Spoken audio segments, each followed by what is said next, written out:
मेरे प्यारे साथियों का मैं स्वागत करता हूं। आप सभी को प्रणाम। साथियों, आज गट हेल्थ पे बात करेंगे, पाचन संस्थान पे बात करेंगे और इसके अंतर्गत पूरा स्वास्थ्य आ जाता है हमारा। ये बेस है, मूल है।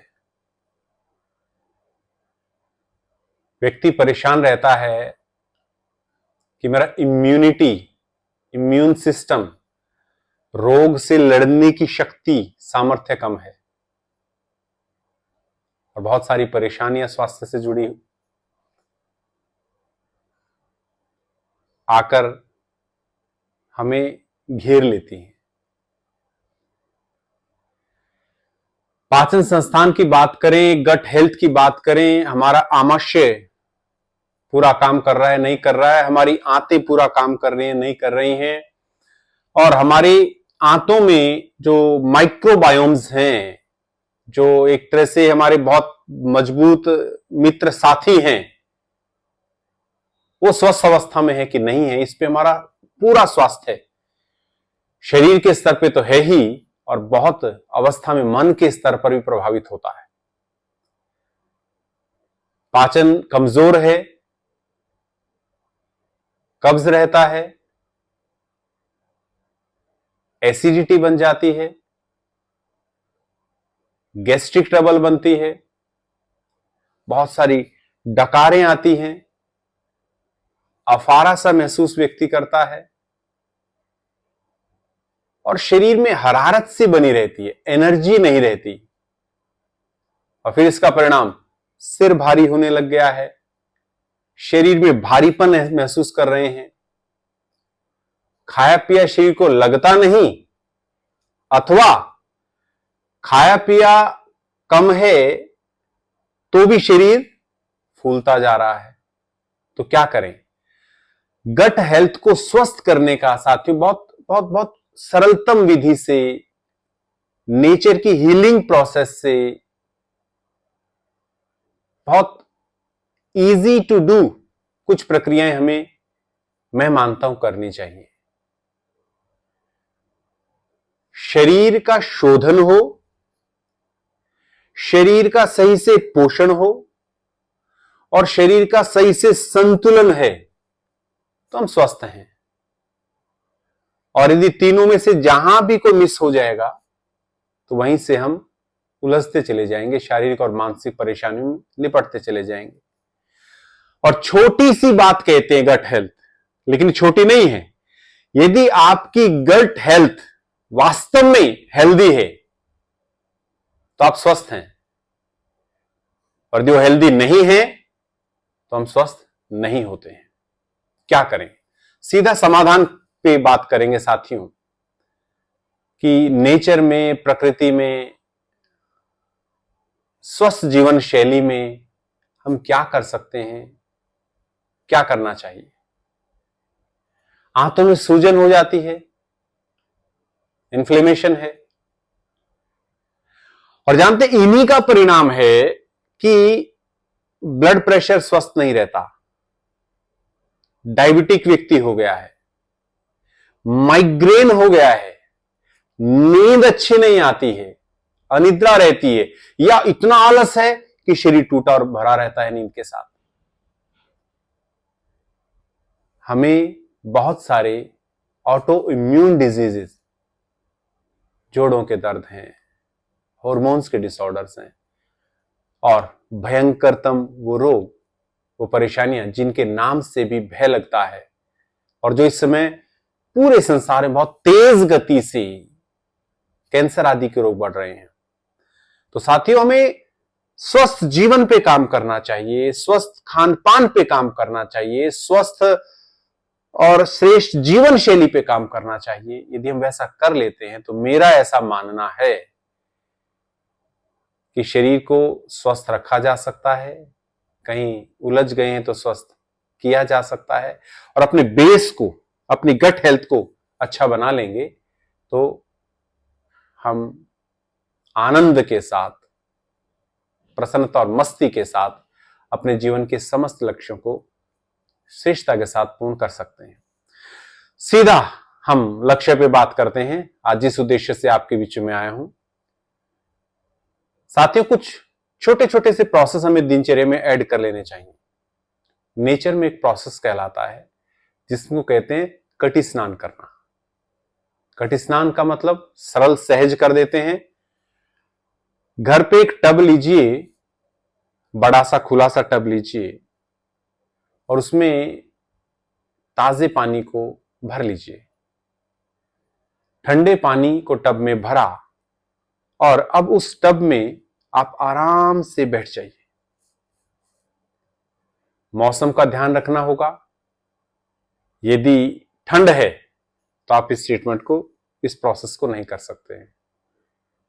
लेकिन यदि आप जिस भी क्षेत्र में रहते हैं वहां पे मौसम अनुकूल है तो ठंडे टब में बैठना,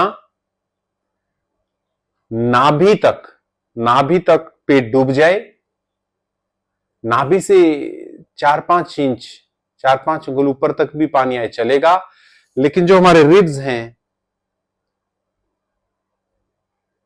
इससे ऊपर का हिस्सा हमारा सूखा रहना चाहिए। तो खाली पेट ये प्रोसेस किया जा सकता है। मौसम में ठंडक है लेकिन लगता है किया जा सकता है तो 5 मिनट से शुरू करिए। मौसम यदि गर्म है जिस क्षेत्र में आप हैं तो 10 मिनट, 15 मिनट, 20 मिनट तक इस प्रोसेस को किया जा सकता है। तो सुबह उठे हैं, पानी पिया है, फ्रेश हो गए हैं और आराम से ठंडे पानी के टब में आप बैठ जाइए 10, 15, 20 मिनट के लिए। और उसके बाद तुरंत स्नान नहीं करना है। ऐसी भूल नहीं करेंगे क्योंकि एक विशेष प्रक्रिया की जा रही है। इसमें हमारा जो एब्डोमेन रीजन में हमारे अंग हैं शरीर में, आपका लीवर है, पेनक्रियाज है, छोटी आंतें हैं, बड़ी आंतें हैं, जननेंद्रियां हैं, किडनी है, ये हिस्सा हमने ठंडे पानी में डुबो दिया। बाकी शरीर का हिस्सा सूखा है, ड्राई है। तो शरीर में लगभग 2 तापमान की अवस्था या कहीं 2 हिस्सों में शरीर को हमने बांटा। उसके बाद आप बाहर आ जाएं, शरीर आपको अनुमति देता है तो आप सैर कर सकते हैं तो और अच्छा है। वॉक कर लीजिए, साइकिलिंग कर लीजिए, जॉगिंग कर लीजिए, फिटनेस अच्छी है तो रनिंग कर लीजिए। तो आपकी गट हेल्थ बहुत अच्छी अवस्था में, बहुत स्ट्रेंथ मोड पे आना प्रारंभ हो जाएगी। It's very very good for health. तो एक ये प्रक्रिया आप कर सकते हैं। नंबर 2, किसी को ज्यादा दिक्कत परेशानी है, ये जो कटी स्नान की हमने बात की, ठंडे पानी में बैठने की हमने बात की, साथियों इसको सुबह और शाम 2 बार भी किया जा सकता है। लेकिन नियम यही है खाली पेट का कहने का लगभग भोजन करने के 4 घंटे बाद इस प्रोसेस को आप कर सकते हैं। खाली पेट तो सर्वोत्तम है सुबह के समय। दूसरा हमने बात करना चाहा साथियों, बहुत बार क्या होता है जो गट हेल्थ की हम बात करते हैं तो हमारा भीतर जो एब्डोमेन रीजन है, वहां के अंग है, वहां पे बहुत हल्की सूक्ष्म स्तर पे सूजन रहती है, इन्फ्लेमेशन रहती है, भारीपन रहता है। वहां पे फ्लो ऑफ एनर्जी कहें, है ना, रसों का प्रवाह, रक्त का प्रवाह, ऊर्जा का प्रवाह बाधित रहता है। तो उसके लिए नेचर में बहुत सरल, सहज, बहुत प्यारा सा, सिंपल सा एक प्रोसेस है जिसे हम लोग गर्म ठंडा सेक कहते हैं। तो उसकी विधि क्या रहती है, हम 3 मिनट के लिए पेट को गर्म सिकाई दें। तरीका, आप आराम से लेट जाइए, हॉट पैड, हीटिंग पैड, गर्म पानी की थैली, गर्म पानी की बोतल, उससे आप पूरे एब्डोमेन रीजन, पेट का जो पूरा भाग है, नाभि से 5-7 उंगल नीचे, ऊपर, बाएं दाएं, पूरा एक रेक्टेंगुलर रीजन आप बना लें और उसमें आप सिकाई करेंगे लगभग 3 मिनट। 3 मिनट होते ही गर्म बोतल को हटा दीजिए और तुरंत जो स्किन गर्म हो रखी है पेट की, उस पर ठंडा तौलिया आप रख लें। ठंडे तौलिए से मतलब है तौलिए को ताजे पानी में भिगोया, उसे निचोड़ लिया, फिर पेट पे एक स्पंज की तरह हमने रख लिया। ठंडा तौलिया रहेगा 1 मिनट के लिए। तो शुरुआत की हमने 3 मिनट गर्म सिकाई, उसके बाद हमने किया 1 मिनट के लिए ठंडा तौलिया पेट पे रख दिया। 1 मिनट होने के बाद तुरंत आप 3 मिनट पेट पे गर्म सिकाई फिर से करें और 3 मिनट के बाद 1 मिनट फिर से ठंडा तौलिया रखें। 2 राउंड हो गए। तीसरा राउंड सेम, 3:1, 3 गर्म 1 ठंडा।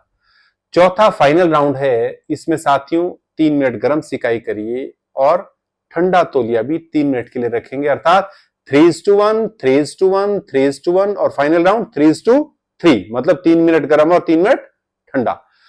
तो इस तरह से आप पेट पे गर्म ठंडी सिकाई करते हैं तो इससे जो भीतर सूक्ष्म स्तर पे सूजन कुछ बनी हुई है वो दूर हो जाती है। रस का प्रवाह, रक्त का प्रवाह, ऊर्जा का प्रवाह संतुलित होता है, व्यवस्थित होता है और शरीर का शोधन है, शरीर का जो शोधन तंत्र है, हमारा जो एक्सक्रीशनरी सिस्टम है वो सबल होने लग जाएगा, स्वस्थ होने लग जाएगा, शरीर से विकार बाहर आने के लिए चैनलाइज होने लग जाएगा। तो ये भी आप खाली पेट कर सकते हैं, दिन में 2 बार कर सकते हैं। तो बेसिक प्रोसेस एक तो आप ये करें, आहार ही औषधि है मित्रों। मेरा मानना है फूड इज मेडिसिन। आहार पोषण के लिए भी है, आहार शोधन के लिए भी है और मैं ऐसा मानता हूं कि आहार ही औषधि है। अर्थात हमारा खान पान इस ढंग से होना चाहिए, हमारी दिनचर्या इस ढंग से होनी चाहिए कि हम स्वस्थ रहें। हमें रोग को ठीक करने के लिए समय लगाना, धन लगाना और जो मानसिक परेशानी उससे बचने के लिए हमें अपनी जीवन शैली पे, खान पान पे काम करना चाहिए। तो उसके लिए सर्वोत्तम मार्ग है कि हम देसी आहार पर विशेष ध्यान दें। तो गट हेल्थ के लिए विशेष रूप से कुछ छोटे से दिनचर्या में जो आप जोड़ सकते हैं उस पर मैं बात करना चाहूंगा अपने प्यारे साथियों से।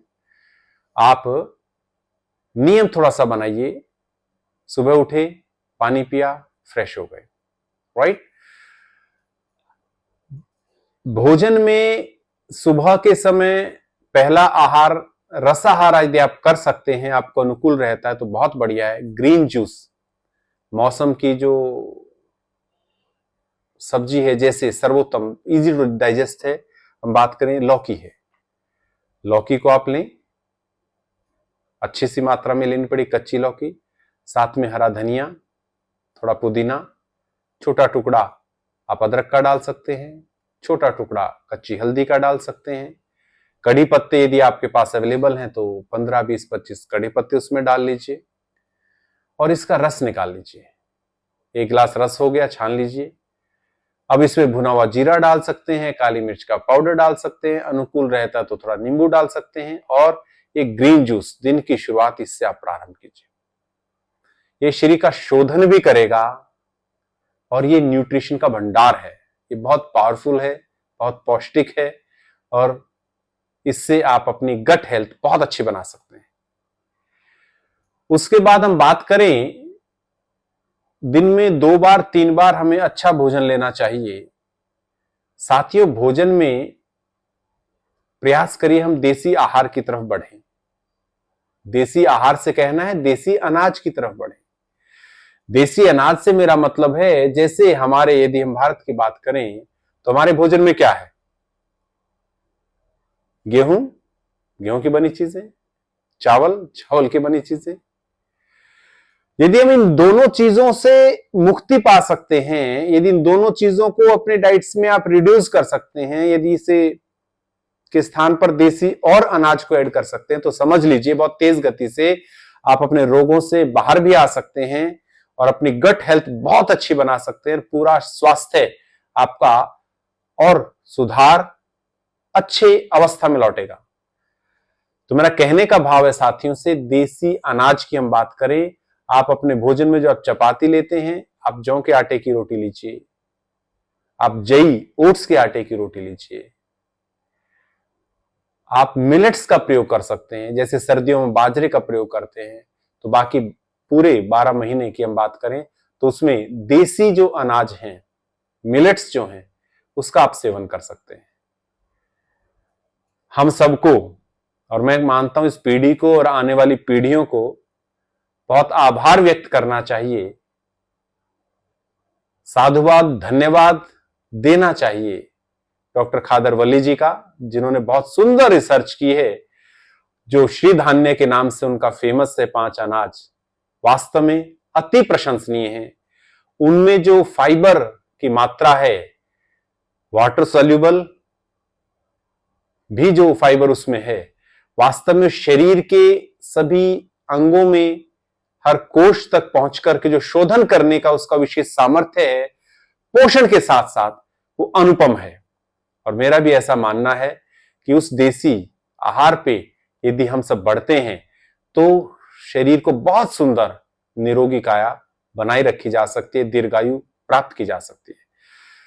तो उसका बहुत सरल विधि है, बल्कि और जो हम दिन भर भोजन करते हैं उसमें मेहनत ज्यादा है और ये देसी अनाज को लेने की मेहनत कम है। तो उनके जो बताए जो पांचों, जिसपे बहुत अच्छी सुंदर रिसर्च उन्होंने की है, तो श्री धान्य है, कोदरा, कोडो, brown top, foxtail, little millet और बार्नयार्ड। तो विशेष रूप से इनका और बड़ा सरल उन्होंने प्रोटोकॉल बना रखे हैं, दैट्स रियली अप्रिशिएबल। तो 2-2 दिन तक आप अलग अलग मिलेट्स को तैयार करें। बनाने की विधि भी बहुत सरल उन्होंने बताई और साइंटिफिकली उसे प्रूव किया, ताकि हमारी आंतों में माइक्रोबायोम्स जो हमारे स्वास्थ्य को बहुत सबल बनाते हैं, पूरे स्वास्थ्य को बैलेंस करने में काम करते हैं, उनको बढ़ाने की सर्वोत्तम विधि है और बहुत सारा इसमें फाइबर है। तो उसको जो उनका बताने का विधि है, 10-12 घंटे उसको भिगो लीजिए, 15-20 गुना पानी में उसको पका लीजिए। पकाने के बाद फिर अगले 5-7 घंटे के लिए उसको मिट्टी की हांडी में सूती कपड़ा उस पर बांधा और रख दिया ताकि फर्मेंटेड हो जाए। जो फर्मेंटेड मिलेट्स हैं, ये देसी अनाज है, इसको फिर आप अपने स्वास्थ्य के अनुकूलता के साथ दाल के साथ सेवन करें, सब्जियों के साथ सेवन करें, हरी चटनी, धनिया, पुदीना, टमाटर, प्याज आदि उसके साथ आप सेवन करें। सलाद का भोजन में साथ में समावेश आप निश्चित रूप से रखें। तो भोजन क्या हुआ? सलाद है, हरी चटनी है, फर्मेंटेड मिलेट्स है, आपकी दाल हो सकती है, सब्जी हो सकती है, राइट। तो इस तरह से यदि हम भोजन पूरा लेते हैं तो ये बहुत बलवर्धक है, स्वास्थ्यवर्धक है और आरोग्यता की तरफ शरीर को लेकर जाता है। और साथ में आप काम कर सकते हैं, जब आप भोजन लेते हैं तो भोजन के लगभग 20 मिनट 25 मिनट पहले एप्पल साइडर विनेगर अपने अनुकूलता के अनुसार देखें, 1 कप पानी में 1 चम्मच एप्पल साइडर विनेगर डाला, उसे सिप करके आराम से पी लिया भोजन से लगभग 20-25 मिनट पहले। आपके भोजन को पचाने में सहयोग करेगा, माइक्रोबायोम्स गट हेल्थ को और हेल्दी बनाने में सहयोग करेगा। जो भोजन हमने लिया है उसके पूरे पोषण में, उसके पूरे के पूरे पाचन में बहुत सहयोग करेगा। तो इसको भी हम अपनी डाइट में इसका समावेश कर सकते हैं, करना ही चाहिए, मैं ऐसा मानता हूं। तो तीनों समय इस तरह भोजन हो सकता है और गट हेल्थ को अच्छा बनाने का बहुत अच्छा तरीका है साथियों कि आपको sugar cane and sugar cane products mean sugar products को अवॉइड करना चाहिए। और इसको अवॉइड करते ही जिन साथियों का शरीर भारी है, वजन ज्यादा है, उनका वेट कंट्रोल होने लग जाएगा। जिन साथियों के शरीर में जोड़ों में दर्द है वो दूर होने लग जाएंगे।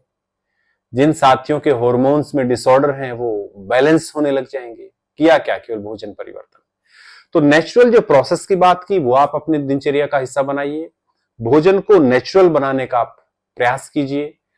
देसी आहार, देसी अनाज की तरफ अपनी दिनचर्या को लेकर आइए और प्रयास करें सुबह से शाम तक पानी का सेवन करें। भोजन के साथ नहीं, भोजन के 1 घंटे 1.5 घंटे बाद आप पानी पिए, लेकिन दिन भर जब प्यास नहीं है तो भी मेरा ऐसा मानना है 1 गिलास पानी आप बीच में पीते रहा करें, वो भी आपके स्वास्थ्य को बेहतर बनाने में सहयोग करेगा।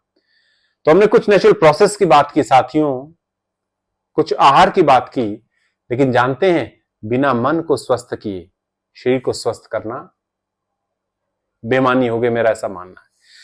तो मन को स्वस्थ रखने का अच्छा सा तरीका, आप व्यस्त रहें लेकिन अस्त-व्यस्त न रहें। सुबह शाम प्रयास करें, आप टहलिए, वॉक कीजिए, माइंड एक्सरसाइज कीजिए, प्रकृति से जुड़िए।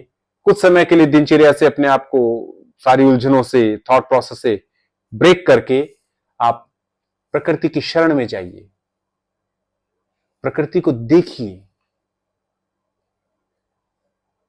और ये जीवन कितना मूल्यवान है, हमारा जीवन कितना मूल्यवान है, हमारे परिवार के लोगों का जीवन कितना मूल्यवान है। हमारे सगे संबंधी, मित्र, साथियों, हमारे साथ काम करने वालों का जीवन कितना मूल्यवान है, इस संसार में रहने वाले प्रत्येक मनुष्य का जीवन कितना मूल्यवान है। और जब जीवन इतना मूल्यवान है और यदि हम उसका ध्यान नहीं रखते तो ये बेईमानी है, ये हमसे भूल हो रही है। तो मेरा निवेदन है, मेरी प्रार्थना है अपने साथियों से, मेरा ऐसा मानना है स्वस्थ होना कोई बहुत जटिल कार्य नहीं है। छोटी समस्या हो, बड़ी समस्या हो, भयंकरतम समस्या हो, निराश कदापि नहीं होना है। विश्वास के साथ प्रकृति की शरण में आइए, प्राकृतिक जीवन शैली को अपनाइए। आत्मबल, विश्वास बढ़ाने के लिए, वर्तमान में आने के लिए आप वॉक करते हुए, आसपास की चीजों को देखते हुए वॉक करते हुए अपने मन को स्वस्थ करने का सतत प्रयास कीजिए। अपने से प्यार कीजिए, अपनों से प्यार कीजिए और सबकी केयर कीजिए। सबके प्रति शुभ भावना दीजिए। जो आहार हम ले रहे हैं हमारे पास पहुंचा है तो साथ जानते हैं संसार के कितने लोगों का उसमें सहयोग है और ये प्रकृति के बिना तो संभव ही नहीं है। तो हम किसको धन्यवाद करते हैं? करते हैं कि नहीं करते हैं? कितना करते हैं? किस भावना से करते हैं? इस पे बहुत कुछ निर्भर करता है। ये बहुत सूक्ष्म विषय है।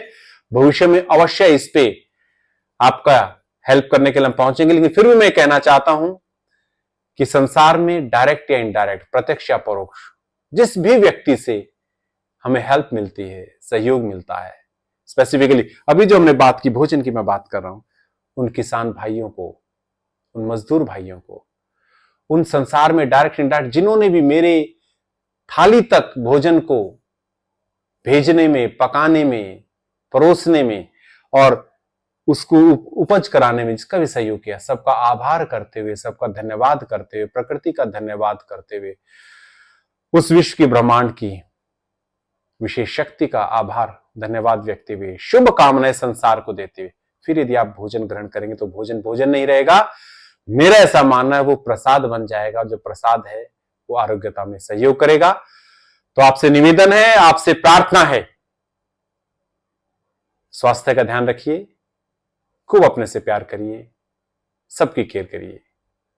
बहुत बहुत धन्यवाद, बहुत बहुत शुभकामनाएं आप सभी को। नमस्ते जी। आप स्वस्थ रहें, आप प्रसन्न रहें, दीर्घायु हों, आपके परिवार का प्रत्येक व्यक्ति स्वस्थ रहता हुआ, प्रसन्न रहता हुआ अपने जीवन के समस्त लक्ष्यों को प्राप्त करे। इन्हीं शुभकामनाओं के साथ बहुत बहुत धन्यवाद।